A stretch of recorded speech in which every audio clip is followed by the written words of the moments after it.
రూపాయలకే 3 పూటల భోజనం కూడా పంపిణీ చేస్తున్నాం అధ్యక్ష. అలాగే కుటుంబంకి ఒక రేషన్ కార్డు కూడా పంపిణీ చేస్తున్నాం అధ్యక్ష.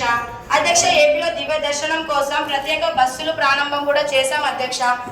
ధన్యవాదాలు.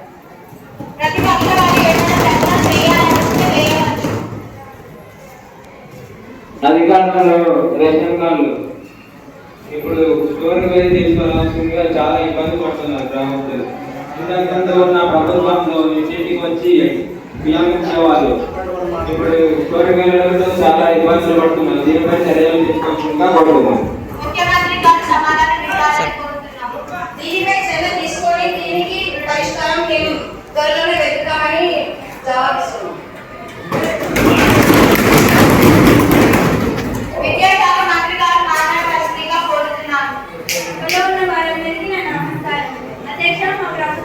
వచ్చి 3 సంవత్సరాలు అవుతుంది.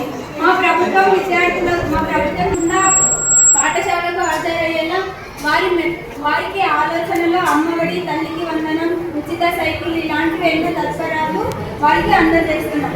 మన దేశం ఇతర దేశాల కంటే ముందుండాలి అని చదువులో ఎన్ఎంఎంఎస్, నవోదయ వంటి పరీక్షలు విద్యార్థులలో జ్ఞానోదయం అయ్యేలా ఈ పరీక్షలు రాయడం వల్ల విద్యార్థులకు ఏం ఉపయోగమో చెప్పి వారిని కలుస్తున్నాం. మా ప్రభుత్వం వచ్చాక పిల్లలకు దుస్తులు, పుస్తకాలు, నోటు పుస్తకాలు, బ్యాగ్ వంటి ఎన్నో ఉచిత వస్తువులు అందజేస్తున్నాం. అందుకోసం పాఠశాలలో ఉన్న విద్యార్థులు వాటి కోసం విద్యార్థులు ఏ లోటు లేకుండా ఉండేలా